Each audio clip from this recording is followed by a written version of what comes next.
Welcome to a new video from Lisboa. Hey. Lisbon has been in a lockdown almost all of 2021 and most of 2022. At least with curfews and a lot of restrictions. So today we are going to find out how are restaurants even alive today? How can we still go to a restaurant? How have they been able to sustain financial stuff when there hasn't been any guests? We are gonna talk to some of the owners of these restaurants and see what did they do to survive. Lockdown started last year, mid-March, and it lasted until mid-May.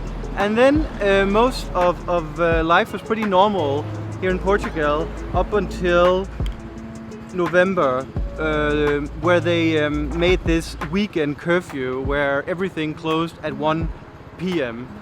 And that lasted until mid-January 21 this year, and then the country went into full lockdown all the way till today, the 21st of April. So with a year of many closed borders around the world, there hasn't been a lot of tourism arriving here in Lisbon, and that is very sad because 20% of the GNP here in Portugal is actually from tourism. We're starting out with José Avilléz, who is a legend here in Portugal. He is, I like to call him the Gordon Ramsay of Portugal. I don't know if he agrees, but we find ourselves very privileged and lucky that he would take time out of his calendar to hang out with us and answer some questions. So for those of you who doesn't know, Belcanto is a 2-star Michelin restaurant, and it's 1 out of 8 restaurants that José Avilléz have. His mission is to bring Portuguese food to the people, and that is what he does best, whether it's on a fine dining restaurant or on a more like shareable family style restaurant. Belcanto is one of our favorite restaurants, and right now it's actually ranked 42 of the best restaurants in the world. So José, we are gonna start out with a very important question. Who are you of Portugal? Are you Gordon Ramsay of Portugal or Histon van Blumenthal of Portugal? I think I'm just José Avilléz from Portugal, it's true.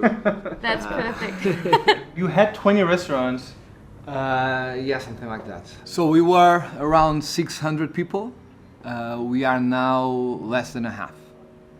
Okay. But of course, because we didn't reopen yet, so I think that we're going to put more 30% or 25%.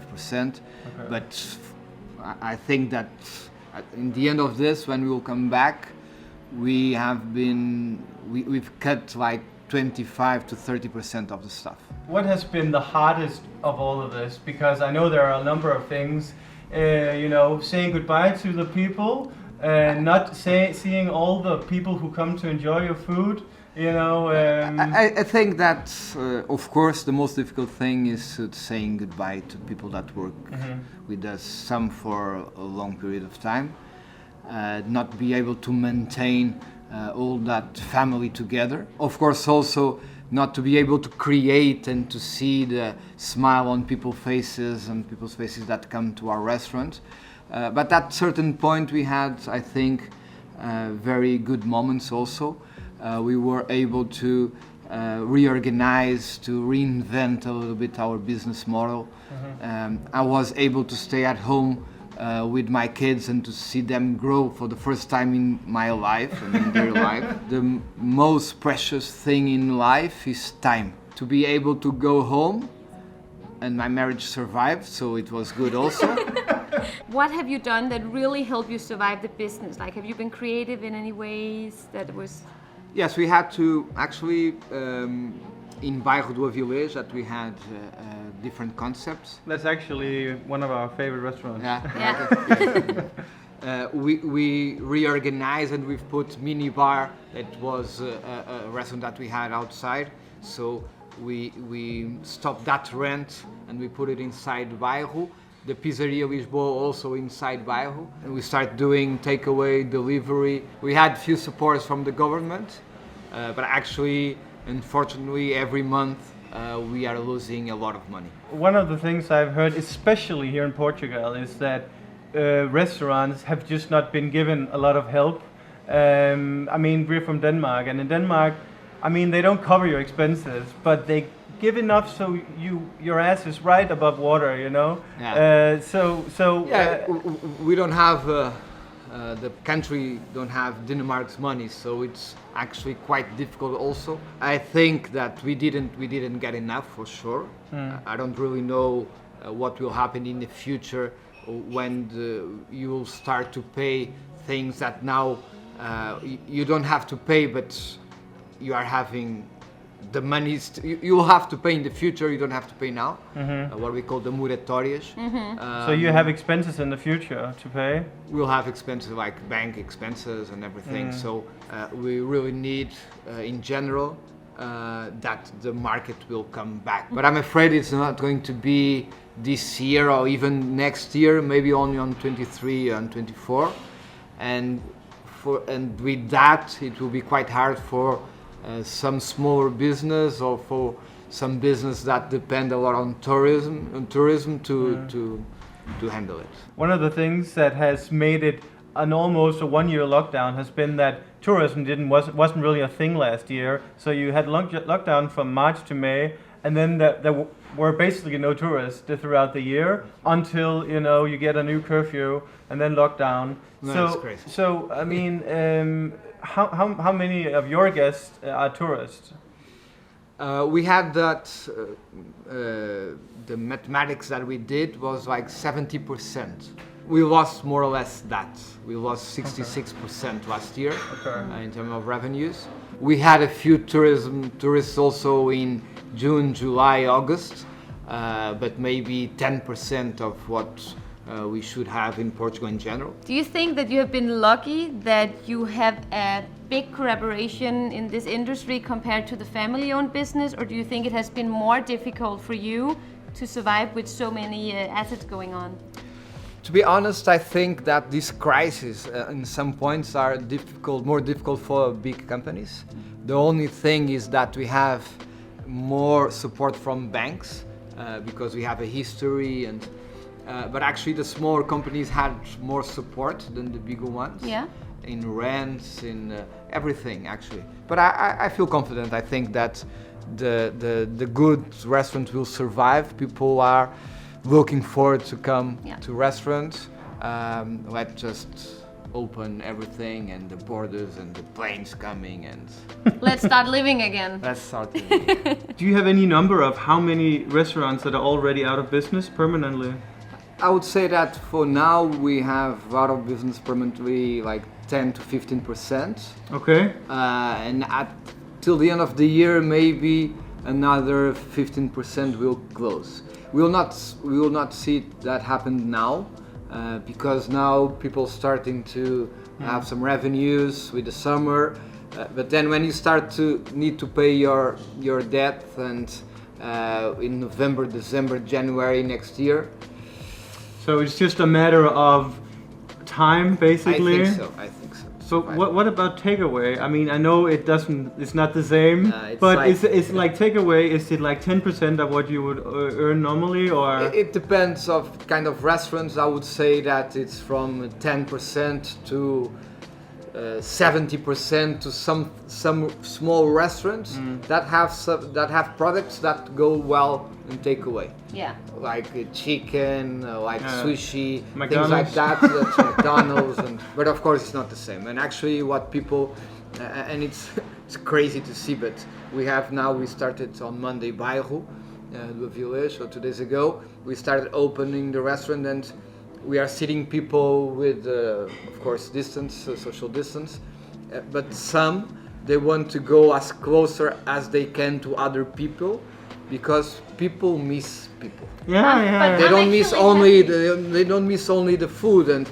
they miss people to hear the conversations, to see their faces, and. But I'm actually happy about that, because one of the concerns we had was like, are we gonna frighten people so much that we will be afraid? Like we have friends which kids are afraid of talking to people without mask on. So we were like, how is this world gonna be? Are we gonna be social and lovable again, or are we gonna be afraid? I think for a couple of years we will not say hi with hugs or with handshakes like we used to do it.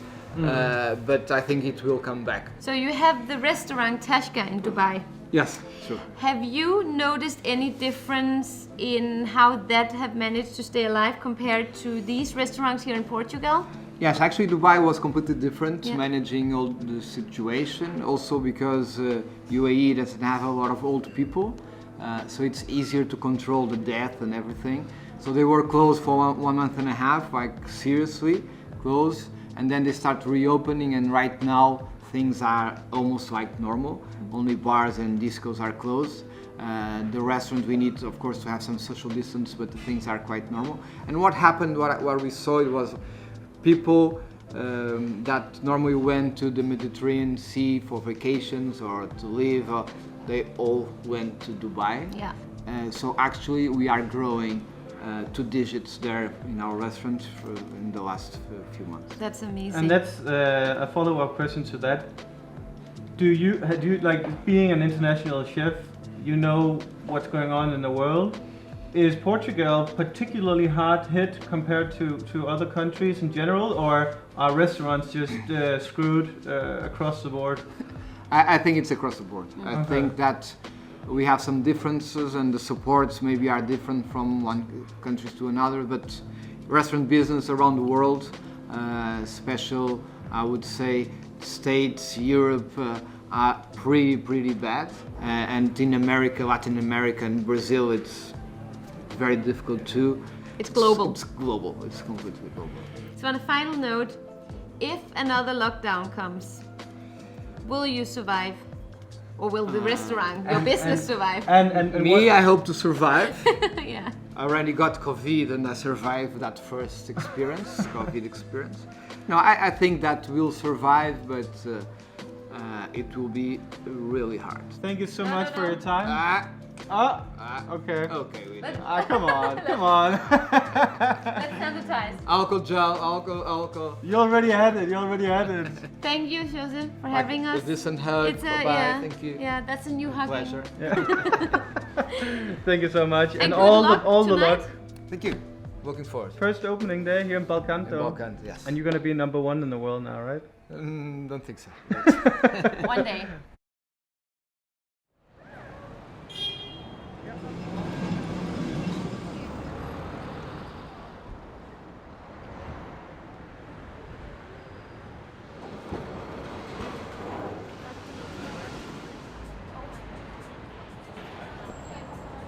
What a legend, José Avilléz. Yeah.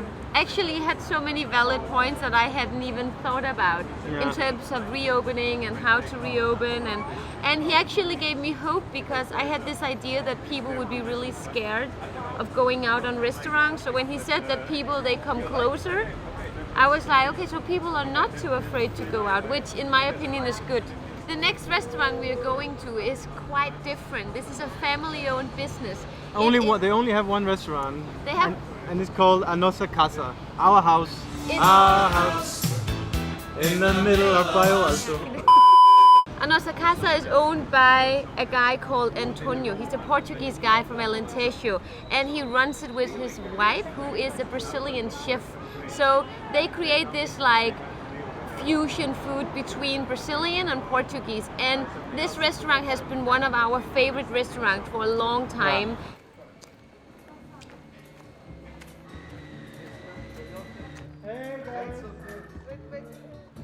Antonio? That's my name. Natasha. Tasha? She's not Russian, she's Brazilian. Yeah.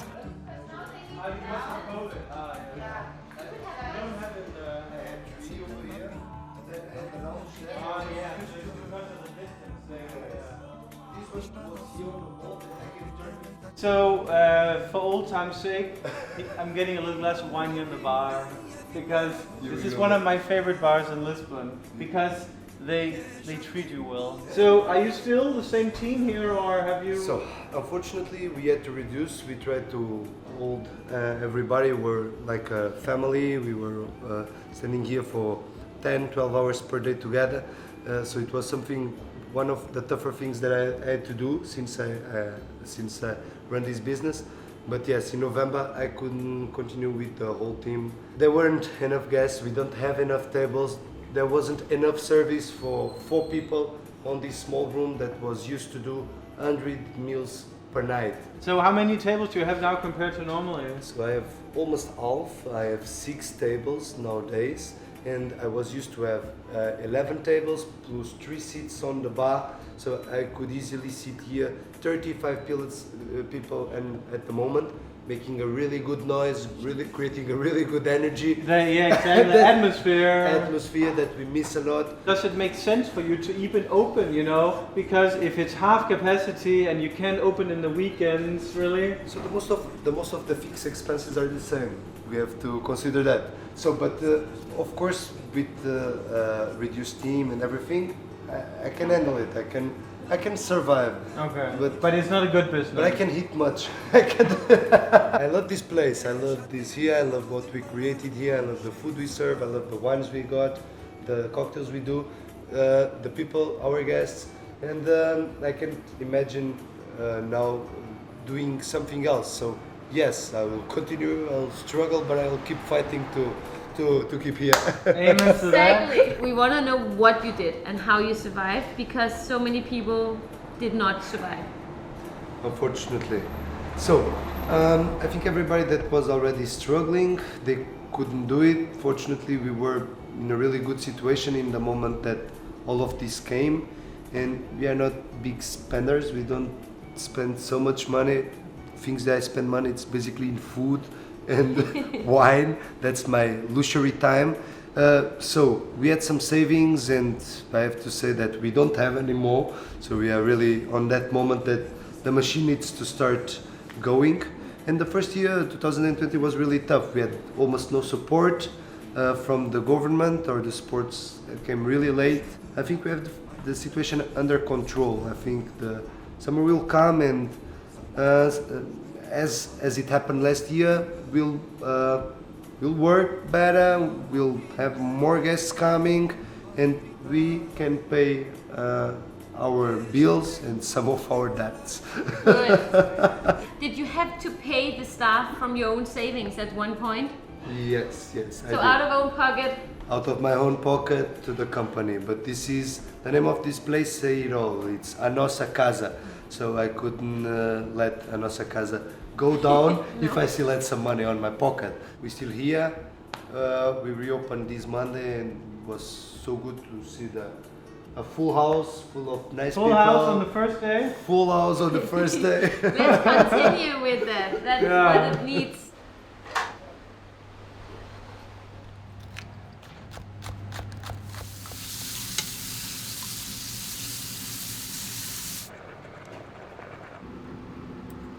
What do you prefer if you had to answer honest, Brazilian or Portuguese food? Mix. Saúde, carinho, e amor. A nossa casa. A nossa casa. A tua casa é minha casa. É nossa, então? A minha casa. Nossa casa. Let's destroy the beauties we do.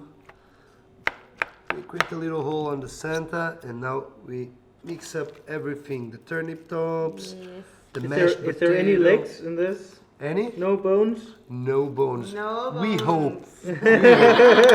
I've never liked codfish, but this one I am eating like a Labrador. No, this is by far the best codfish dish we've had since we moved to Portugal. So the thing about this bowl, it's the bread is homemade. It's made in our kitchen. The mushrooms You are. don't even need to talk. Let's Give see. it to me. This Quality. is unbelievable. Really? Yeah. Honestly, this is the most insane vegetarian dish.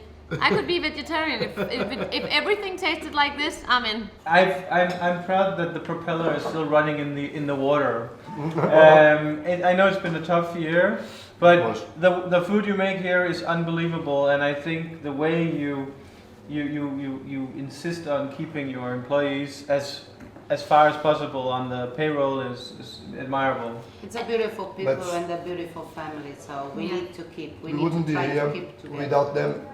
And special people, we should give them special treatment. Cheers, guys, and big hugs, and yeah, we will come back soon.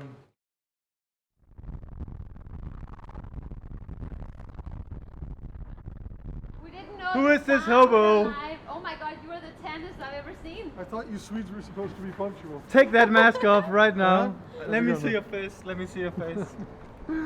Did you get this? You look so skinny, Antonio. I am skinny. This is our new special guest, and you know, Antonio, you were with us last year. Yeah. We made a similar video, Lisbon after lockdown. Yeah, yeah. Dama di Camelo. It reminds me of my youth. It reminds me of my 15th birthday, actually. What's up with the potato? It's Mariana, my wife, getting a little bit of a matrimonial anecdote, but she bought me one of those sprays and forced me to wear them on the supermarket, man. So I look like a chihuahua now. Basically. Cheers, Mr. Chihuahua. Cheers. Cheers. Cheers. So we wrapped up in Nossa, Casa, and this is our final stop of today's video, Taberna dos Ferreiros. This is where we've been spending so much time when we lived here in Lisbon. And we wanted to bring our friend Antonio because we also want to remind people what going to restaurants is all about. It's having fun, being with friends, enjoying life. I was going to say, shall we say the real reason why I'm here? Yeah? Is that every time that Jan's videos, the subscribers take a little bit of a dip, he calls me at 3, 4 a.m. sobbing, saying, "Oh, can you please participate in another video, man?" And, well, subscribe, brothers! So please subscribe just for my mental sanity, please. This is Antonio who runs Antonio the too. restaurant. So first of all, have you done anything Illegal. illegal? Have you done anything? Have you done anything special or creative to survive? Fez alguma coisa especial ou criativa para sobreviver? I'm just going to translate. So basically, it came as a huge shock. Obviously, as with anyone, this whole coronavirus deal. But they made quick adjustments by changing the menu, for instance, to dishes that are more catered to takeaway. So the takeaway that you did, has that been able to make up for the money that you would normally earn here in the restaurant? Qual é que é a percentagem? 82%. 82%. Do you know if how many restaurants around this area or just in general that has gone bankrupt? O senhor sobreviveu a este ano de terror, mas sabe de alguns restaurantes aqui à volta que tenham não sobrevivido? A 50 metros, 50 meters away from this street? two restaurants is closed. Really? Yes. So the restaurants that took the biggest hit are the ones that were Only for tourists. basically directed towards tourists, very big, mismanaged, E de pouca qualidade. and low quality. É género de cenário de sobrevivência do mais forte agora que estamos Claro, claro. Like if there is another lockdown, could you handle another 3 months of this, or is it finished? Não. Ao longo.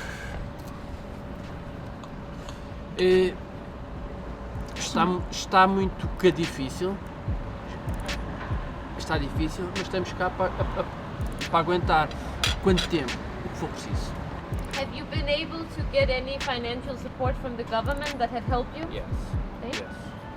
Would you be Yes. out of business without that? Era mais difícil, muito mais difícil. Se não tivéssemos as poupanças, não Então também tem a ver com isso, com responsabilidade Claro, fiscal também. claro. Fiscal responsibility, folks, very important. So, Michael Douglas from Germany, do you have any final notes to this endeavor of today where we explore the weaknesses of restaurants and what's to come? Keep it short. No, it's not the weaknesses. I mean, it's a little depressing, the times that we're going through.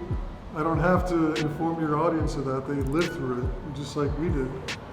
But I think that there's a light at the end of the tunnel, and that if this served as anything, it was a huge stress test for restaurants, for the good ones to endure. You know what I mean? And the ones that are going to fall by the wayside, unfortunately, add something that was not working correctly, whether it be the day-to-day management. Yeah, it because seems if like- some restaurants made it, then there's a reason for that. And those reasons need to be replicated in the future for anybody that wants to get into this this industry. Abraço de hermanos. Abraço de hermanos. Vamos, vamos. Vamos. Amalie, abraço de hermano. Listen, good to be in this channel once again, man. These guys are really hardworking people. Yeah, Hardworking okay. people with a lot of heart, a lot of spirit. I want you to go hit that like and subscribe button.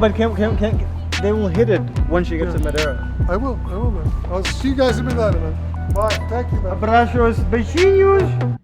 Say what you want, but I'll be gone tomorrow. Say what you want, but I'll be gone tomorrow.